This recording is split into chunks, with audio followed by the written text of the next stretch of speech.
I would like to welcome Antonio and Vanessa from Meta Audience Network, who are going to be talking about the hybrid casual expansion, how to succeed in the growing hybrid casual market. So yeah, welcome. Right. Hi, everyone, and good afternoon. Thanks for joining this session today. We're going to be talking about the hybrid casual gaming market. So this has been one of the most interesting developments in gaming over the past few years. And since 2020, this segment of the market has tripled in size and reached over $1.5 billion. So because of this, we did a study in partnership with Deconstructor of Fun, and so we're going to go over some of these results and findings today. Right, as mentioned, we're from the Meta Audience Network team, and on stage with me is my lovely colleague Vanessa, and we are strategic partner managers at Meta. Right, so what we have in the agenda today. So we're going to take a look back at how we got here, so the evolution of the hybrid gaming market. Then we're going to look at the design and development of these types of games. And then Vanessa will cover the best practices for monetization and also key takeaways. And so with that, let's get started. So first we're going to do a little trip down memory lane and look at how we got to where we are today and how this market has grown so much over the past few years. And so I don't think this is news for for anyone here in the room, but we saw that gaming has been through major ups and downs in the past few years, especially after COVID. We did see the sort of COVID spike in the usage of mobile games. Then there was extensive privacy changes done to the ecosystem that had profound implications. And we also saw that consumers, they were sort of returning to post-lockdown activities and also at the same time experiencing a decrease in disposable income. So all these challenges have led to the gaming industry, which had seen a really rapid growth over the past decade, to sort of have a shift in momentum and face new challenges.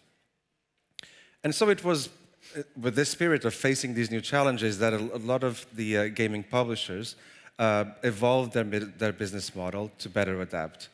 And one of the key evolutions that we saw was the adoption at scale of the dual monetization model that combines in-app ads and in-app purchases.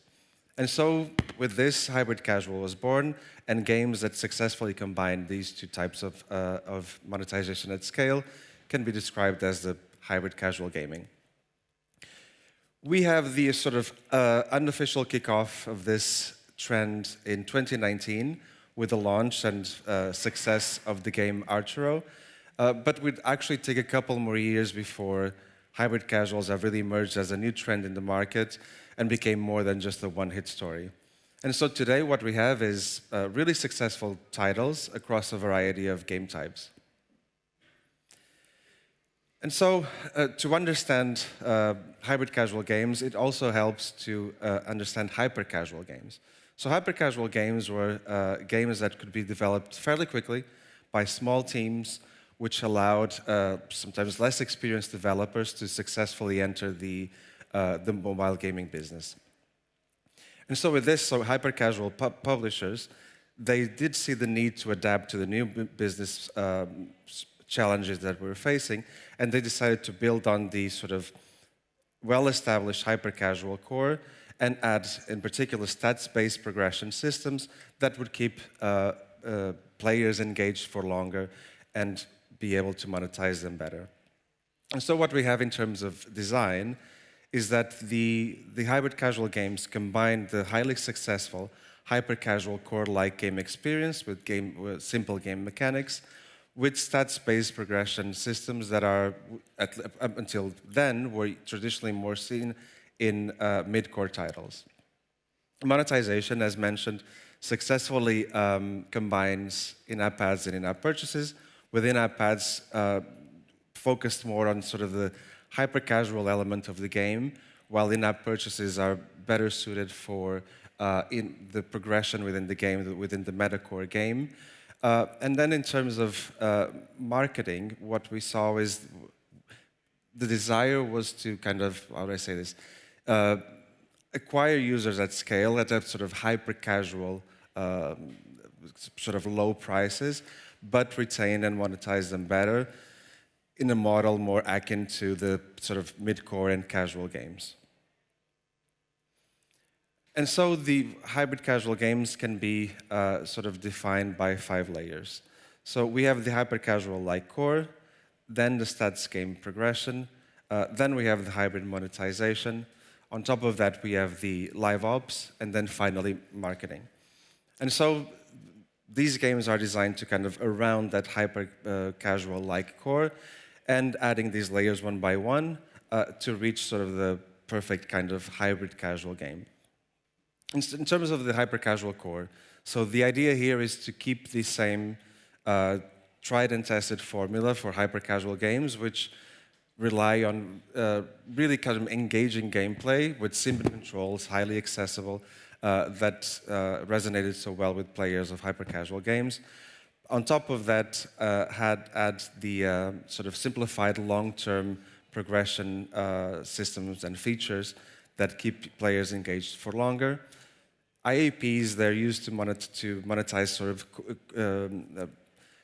game progression items, let's call it that, sort of as having new items or new skins for the game, for example, while in-app ads are more for like traditional sort of core action mechanics in the game, like boosters and extra lives, etc. In terms of the in terms of live operations, so it is an extra layer that is needed you need to consider about when planning one of these games, because they offer ongoing support and engagement to players. And in terms of marketing, the goal is to attract and appeal to a broad diversity of audiences with sort of the, as we've seen in the hyper-casual design. And so what we saw in terms of the adoption and the reception of this segment of the market is that players really resonated well with this new system. They enjoyed the simple mechanics and accessible gameplay that were found in hyper-casual game, but at the same time enjoyed the sort of more rewarding and progressive systems within hybrid-casual games.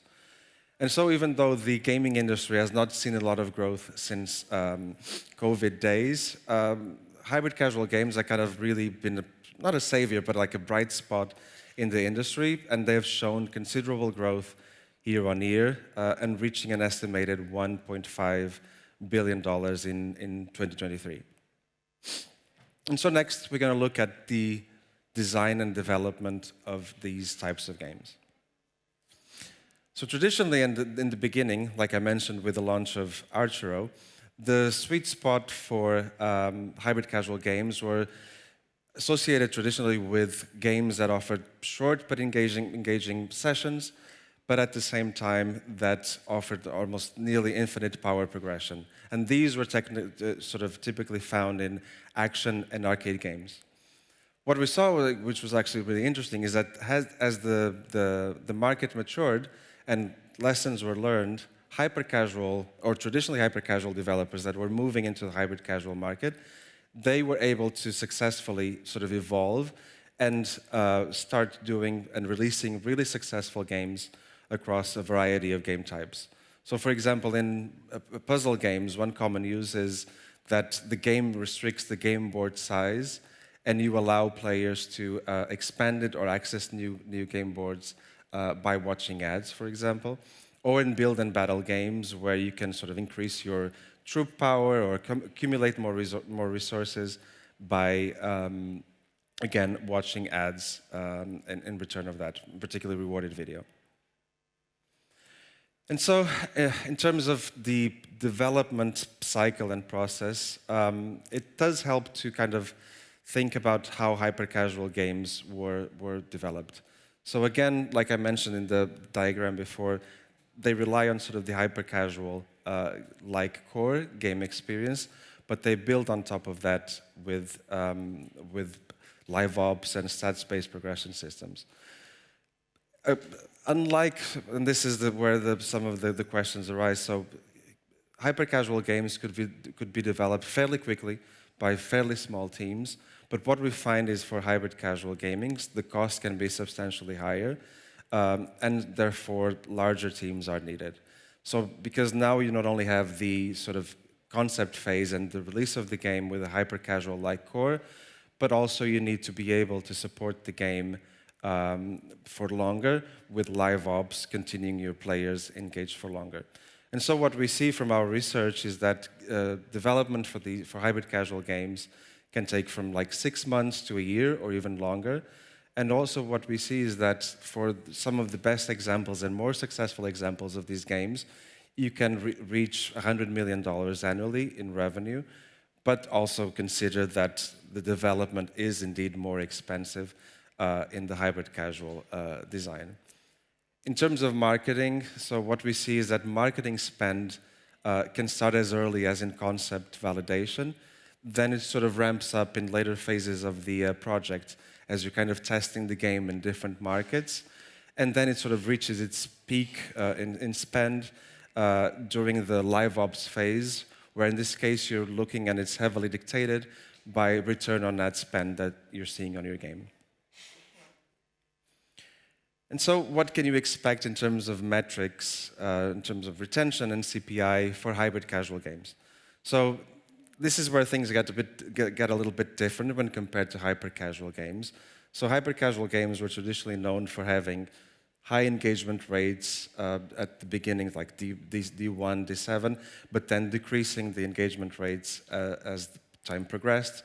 And what we see with hybrid casual games is actually the opposite. So while the engagement in the sort of shorter period, initial period, can be lower, what we see is that the retention levels are substantially higher in sort of long-term game release and launch and support. Also to note is that CPI costs are fairly higher on hybrid casual games, as you can see on the slide. So that's something also to take into account when planning for the marketing spend on the hybrid casual game. And so as we've seen, like the hybrid casual games have successfully evolved from just being confined to action and arcade games. And I think that what our research has shown is that players really like and enjoy and have responded quite positively to this new type of game. So they enjoy the sort of snackability aspect of these games. It's easy to play either in short sessions or longer sessions. They find the experience with the stats-based system highly rewarding and engaging, so it motivates them to come back to the game more often and see their character or etc. Grow. So I think that has been like a success story. I think from our research, the only game sort of type that we haven't cracked yet is the sort of player versus player type of games, but I'm sure that with time some clever publisher and developer will find a way to make the transition to hybrid casual games in that type. Cool, and so with that I'm going to pass the sort of microphone to my colleague Vanessa and the clicker, and she's going to take us through monetization best practices. Thank you, Antonio. So we talk about design development, but there is something very important to consider in the early stage of the development of a game is monetization. In-app purchases and ads are part of the gameplay. It will help the user to progress into the game, especially in this hybrid casual world where the game are more difficult and the user need to progress to increase the lifetime value. So it's a mix on in-app purchases and in-app ads. You can find hyper casual games. In-app purchases, it's the classic like offers that you can check on the store, like item. I don't know. I'm moving. I think it's the mic. My hair. Sorry. It's the in-game currency or items that will help the user to go further into the game. Then you have bundles, which is a collection of items at a special price. Generally, a bargain price that would try to help to encourage the user to try them, and Battle Pass, which are some offers that are available in the game at a certain level when the user are completed, has been far into the game, so it will encourage the retention. It's here, right. Regarding ads, because it's all about long-term engagement, it's important that the user experience is not like the user is not descriptive. So, and ads are placed like in a strategic moment of the game. So rewarded video is a good example because it's an opt-in format where the user chooses to see an ad. For example, we can have like a booster to gain like more currency or an item. If the user like stopped playing because he died, you can get extra lives. Or if the user is stuck because the level is too difficult, he can get a hint and with supported via an ad watching a rewarded video ads. So the different ad units that we have for gaming, and the most popular is rewarded video ads. As I mentioned, it's an opted format, so the user is in control. He has decided to watch the app to clearly get a benefit and to help him to progress into the game.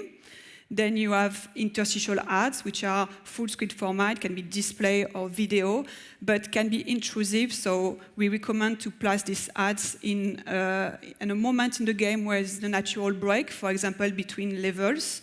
We don't recommend for hybrid casual games to display an ads at the launch of the game. Then you, sorry, I don't know if.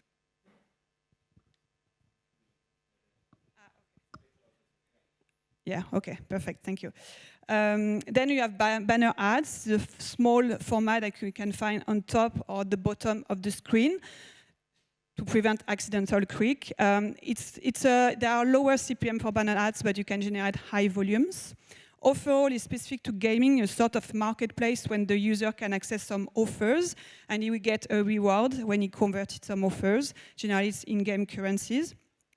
Native ads is the square format, more like a branding format that you can find on some apps, but more non-gaming apps. Then you have audio and loyalty program, but it's less popular into gaming. But the most important thing is like to not overload the user with ads, especially for hybrid casual games. It's important that you set some ad frequency and you cap the number of ads per user, per session, or per day. Different type of rewarded video integration that we think are good implemented. So for example, the daily reward multiplier that encourages the user to come to the app every day to collect a reward. It can be like a currency or an item. In-game store ads. So this is good to give an idea of the user that is not willing or not ready yet to pay in-app purchases, to give a sense of what the in-app store can deliver. But you have to be careful about cannibalization, and because with the store, so you need to as well cap the number of sessions per day with this placement. On the off screen, it's the best because it's high visibility, especially for the new players or the players that don't go too deep into the game, like they don't go to the store or like they don't progress. It will give them a sense of what it is like to get a reward and to get more progression and retention. Out of last, very popular as well. When the user lost and want to continue, it will increase the user session length. You have other very popular integration, the boosting rewards, the end of game multiplier, decrease wait time as well, and in-game hints. So all these placements has to be in the game implemented strategically. When the user you feel like he needs some help to progress and to increase retention, because all these games, hybrid casual games, are more complicated than hyper casual games, and they are made to be difficult. And we want at some point to decrease the pace of the user to make them either buy an in-app purchase or to watch an ad to increase the revenue of the app. So the best practice for monetization, something very important first is segmentation. Don't display ads to everyone. You have some users that are willing to pay, so don't display ads to this user, the non-payer. Display ads to the user that you think you will never pay, for example, using spender prediction models and machine learning. It is great to target this kind of users. And then even when you create some segment, just try with A/B test. Start on 5% of the user base, and then you scale. You look at the metrics. So average revenue per daily active user session length, the churn, all these metrics, and you optimize with ad frequency or segmentation, and then you expand to more users. You can segment as well depending on like countries, if you want special offers. For example, let's say in the US, you want to do like some special offer for Super Bowl, or if you want to wait to a certain level to display some ads. There are many things to do, and constantly segment, and try and test with A/B test. Add unique priority, of course, depend on your game economy, but rewarded video is the best format that we recommend to start with early in the development of the game. It's very important as well to balance IAP and in-app ads. Ideally, 50% is the best, but it will depend in the game economy as well. When you try some new rewarded video ad placement, it's important to do some A/B tests and to compare as well the value of the reward that you offer with the IAP and the combined revenue to see if it is worth it or not. And then, I think Antonio mentioned ad operation. It's very important for hybrid casual games because you need to, the game has to be more and more difficult, so you need to add some levels, some progression to increase the retention over the past months. And then I will finish because I think we are out of time. So the key takeaways is like these hybrid casual games are low development cost compared like to casual or mid-core games. They are based on power progression. Then the user has to progress into the game, and on hybrid monetization, it will progress thanks to ads or in-app purchases. Some players, for example, we never pay for in-app purchases, so they need to be like define, identify, and to offer some rewarded video ads to convert them to maybe later on as well some in-app purchases. Regarding marketing and user acquisition, because it's both, like this game is both based on IAP and IEA, you can try some different type of campaign, but it's important as well to test and to do some iteration, especially on creative, to prevent like creative fatigue with this, to get a better ROAS. So the future for hyper-casual games look great. It's much more complicated from hyper-casual. You will need to create like hundreds of prototypes to go to a game that will go like to general launch phase or even to be profitable. But at the end, it's worth it because hybrid casual games will generate less download, but will monetize better.